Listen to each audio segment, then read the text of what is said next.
All right, first and foremost, give all praise, honor, and glory to Yahweh, Ba'ashem Yahushua, Ba'ashem Kokodash, double honors to the elders and apostles of Great Millstone, who rule well and who is worthy to be counted for double honors.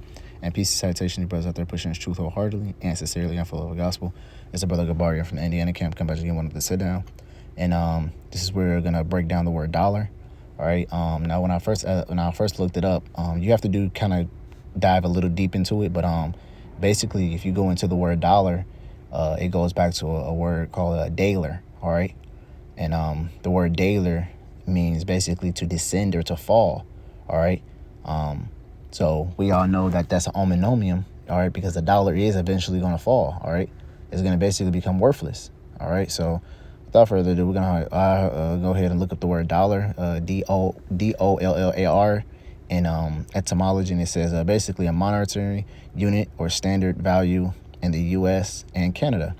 It says in the 1550s, daler, originally in Egypt, the name of the large silver coin and varying value in Germany and States. All right, so basically, before it was called dollar, it was actually called the word daler. All right, in the mid to early 1500s. All right, and if you go down all the way down to the bottom, it says German tael is congregates with English dale. It says the spelling had made modified to dollar by 1600s. All right, so in the 1600s, that's actually when the word dollar got its name. All right, so before then it was called the daler. All right, so and it was basically mean for units of measurement. All right, this is how they will pay people with either large silver coins or whatever whatever it was a daler was basically the unit of a measurement. All right, so if you look up the word daler, Wiktionary.org, you go into the etymology too.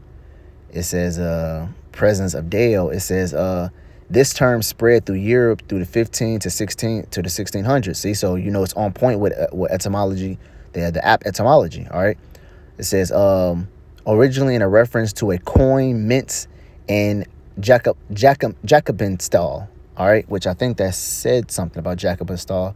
It says Jacobinstall's coin mints in 1519 from silver from the mine opened in 1516 near the Jacobinstall. Yeah, so this was on point with that, man. So going back up, you can see etymology 1, it says pronunciation dale or daler, all right, goes into descend or fall. All right, right here you can see it says daler. It says daler right here. Slakia.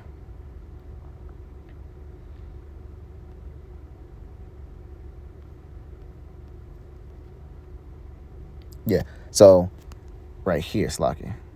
It says dale means to descend or fall. All right. Also, pronunciation can mean daler. All right. Go down to the Dutch word daler. It says one who descends, one who goes climbing, flies, glides down. All right, so if you're climbing down, fly down, or glide down, all right, it's all a descending factor, man. All right, so daler is ultimately one that glides or basically falls down. Okay, so the word daler, which the word dollar comes from, meaning to fall or descend. And that's exactly what you see the US dollar doing, man. All right, and eventually is going to do.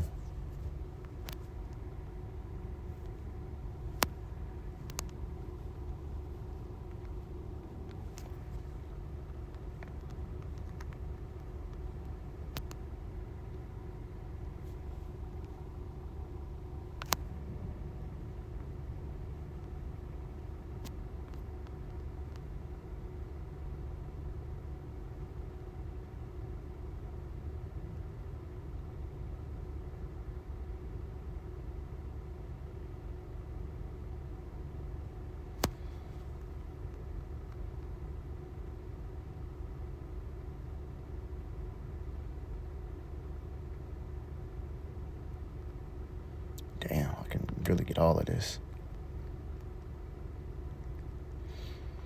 So this is Ezekiel chapter 7. I really want to really can start from the top and read into it, but I'm gonna just get straight to the point. I'm gonna start from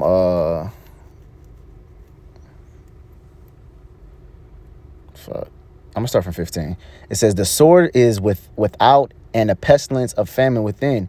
He is in the field shall die with the sword, and he that is in the city, famine and pestilence shall devour him. But they that escape of them shall escape and be one of the mountains, like doves of the valley, all of them mourning, every one for his iniquity. All the hands be feeble, and all the knees shall be weak as water. They shall also gird themselves with sackcloth, horror shall cover them, and shame shall be upon all faces, and baldness upon all their heads. Verse 19. It says, they shall cast their silver in the streets, and their gold shall be removed. Their silver and their gold shall not be able to deliver them in the day of the wrath of the Lord. They shall not satisfy their souls, neither shall their bowels, because it is the stumbling block of their iniquity. Right, man? So people trusting and putting in trust in to this their silver and the gold, which is the modern day dollar. All right, basically the modern day currency, man, which is what? The dollar. All right, so it says dollar is 60% of the world's currency. All right, so people's going to be thinking that this is what's going to be able to save them, this one's going to be able to deliver them in the day of the Lord, which is not. All right, because one is worth nothing, and even if it was worth something, that's still not going to, how you going to pay off the Lord, man? When he created the word money, he created riches.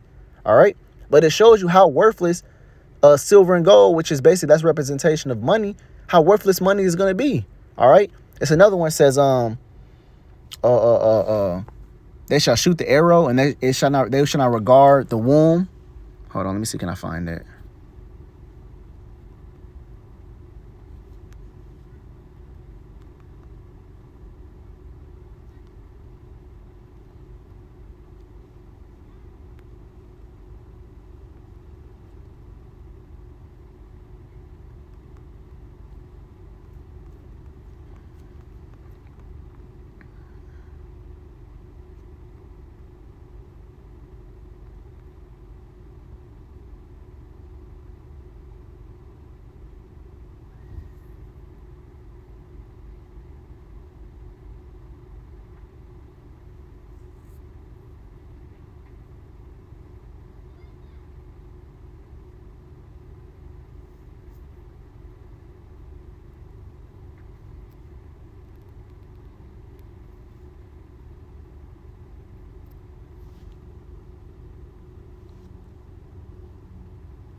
Yep, here it is right here. This is Isaiah chapter 13 and verse 17. It says, because I will stir up the Medes against them. It says, and shall not regard silver as for gold, they shall not delight in it. It says, their bows shall dash the young men in pieces, and they shall have no pity on the fruit of the womb. Their eyes shall not spare children, and Babylon, the glory of kingdoms, the beauty of the Chaldeans, excellency, shall be as the God overthrew Sodom and Gomorrah. Right, man? So when these other nations, China, Russia, Saudi Arabia, all these other nations, when they finally shoot missiles over here to America, man, they're not going to regard the silver or the gold, man. They shall not delight in it, because one, it's going to be worthless. All right?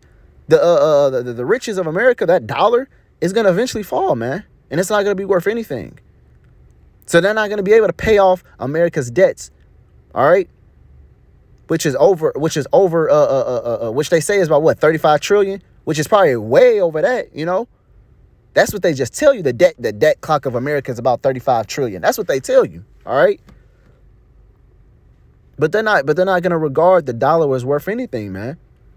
And by them not regarding the dollar, guess what, man? America is going to go eventually bankrupt. Because if we're not accepting your currency no more, you're basically not going to have nothing to trade with us with, man. Which means eventually your business is going to go bankrupt, man. All right.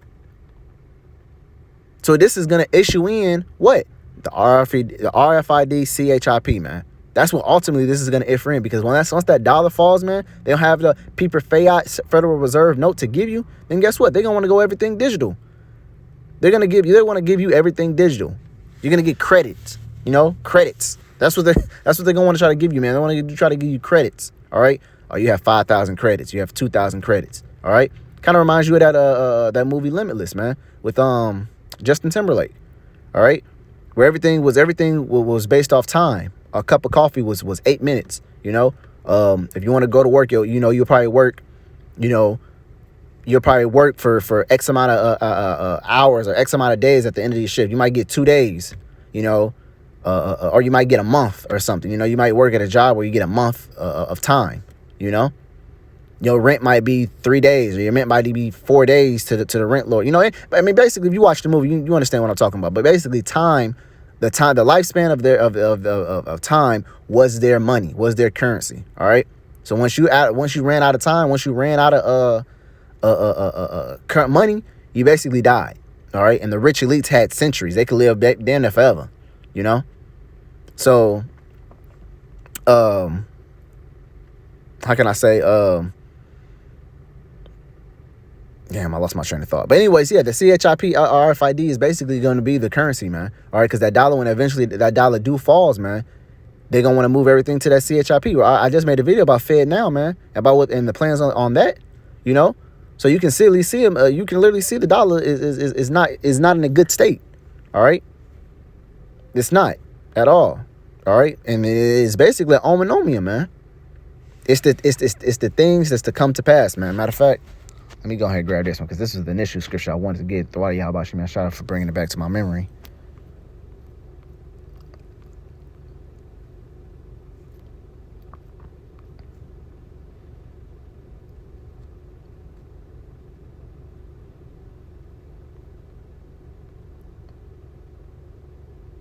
This is Jeremiah chapter 51 and verse 8. It says, Babylon is suddenly fallen and destroyed. Howl for her, take balms for her pain. If so, she may be healed. We would have healed Babylon, but she is not healed. Forsake her, and let us go every one into our own country. For her judgment reacheth unto the heavens, and is lifted up to the skies. Right, man? So Babylon is basically suddenly falling, man. All right? And starting with what, man? What? Their currency. You think you really think that a place is not gonna a place is falling, but their currency is still gonna be worth something? No. So just like the dollar is falling, is basically just like the dollar is falling, it's gonna trickle down to America is in itself is falling, man. All right, because if your currency is worthless, man, then you're basically worthless, because you don't have nothing to trade with, man. You don't have nothing to buy and sell. So by him knowing that, then guess what? He's going to eventually issue in the RFID microchip, man. All right. It says, the Lord hath brought forth out of righteousness, and come and let us declare Zion. Oh, that was basically today. Yeah, but that was the scripture I wanted to, when I was reading the word dollar, and it says basically to fall or descend. This is the first scripture I was thinking about, man. Babylon has suddenly fallen, man, and is destroyed. And that's exactly, and that's the day we can't wait for, man. When everything is physically happening, where you can see it in your face. We're not just reading definitions, and we're not just looking up articles all the time. Where we actually can walk out our door and see, where we can go to the store and say, oh yeah, well, we're sorry, where the dollar is not worth anything now. That's what's gonna be exciting. That's what the day I can't wait to see, man. All right. So, I mean, that was basically it. Again, if you want to look up, if you look up the etymology of the word dollar and get the word daler, D-A-L-E-R, you look up the word daler and its meaning on Google, it'll take you right to the website, and you'll be able to see all of it if brothers want to print it out or doing something, because most likely they're probably going to change it or take it off the web or something. You know how Esau gets. But anyways, Lord willing, I hope this video was edifying for you brothers out there. Until next time, I'll say shalom.